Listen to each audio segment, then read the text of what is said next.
Congress has set aside a specific fund for programs like SNAP for emergencies.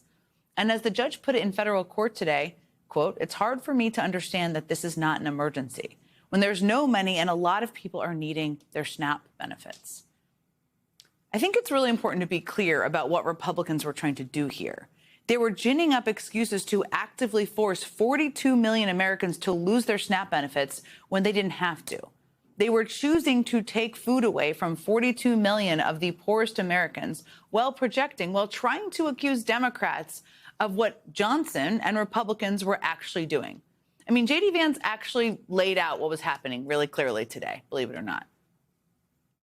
They are trying to take a hostage, and we can't reward that behavior. Taking a hostage, using food that tens of millions of Americans needed as a hostage to negotiate with. That is what Republicans in Congress are trying to do here. And today, Mike Johnson laid out why. Here was Speaker Johnson earlier today responding to a question about why he wouldn't just move money around to fund SNAP. Take a listen.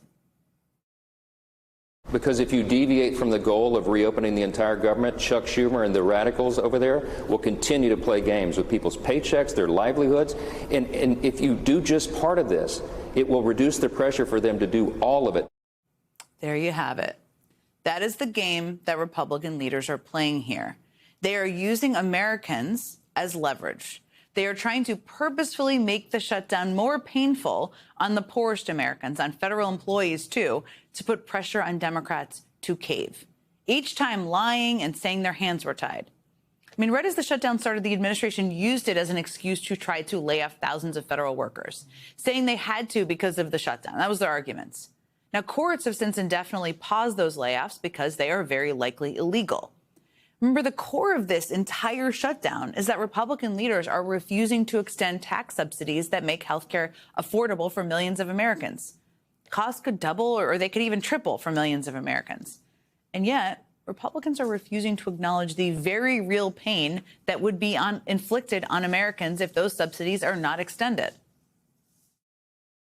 They're out here decrying the so-called forthcoming health care crisis, they say. I don't think this is going to be any kind of gut-wrenching problem if these enhanced subsidies just go away. Unless those tax credits are extended, those subsidies, the average plan will increase for Americans by somewhere around 115%. Do you believe that Congress should extend those subsidies so that most Americans do not receive significant increases in their premiums? Where'd you get that 115% number from? Kaiser Family Foundation. They retracted that.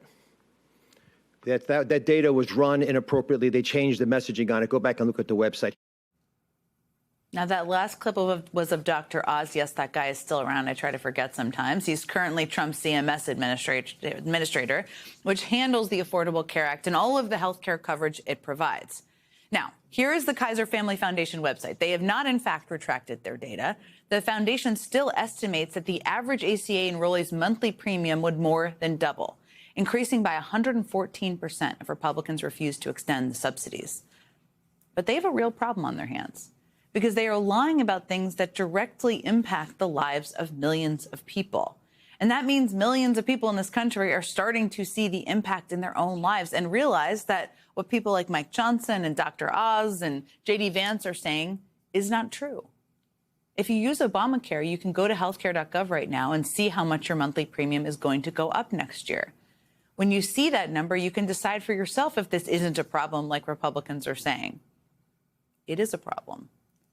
Today, journalists from Punchbowl News also reported that inside a meeting of House Democrats today, pollster Molly Murphy presented data on the shutdown, data that showed that by a nearly 2-to-1 margin, voters said that preventing huge increases in health premiums for 20 million Americans was more important than ending the shutdown. The Mike Johnson plan here is not working. The Trump plan is not working. The J.D. Vance plan is not working. And that polling, by the way, was from more than a week ago. Now, leading Republicans, are trying to hold food access for more than 42 million Americans hostage. I don't think the American people, no matter who they voted for or what their political party is, are going to like that. But the question now is with a Republican Party that is willing to go to extremes like holding food hostage and who do not seem all too responsive to any political pressure other than from their boss and who are more than happy to just lie about everything they're doing. How do you negotiate with a party like that? How does this all end?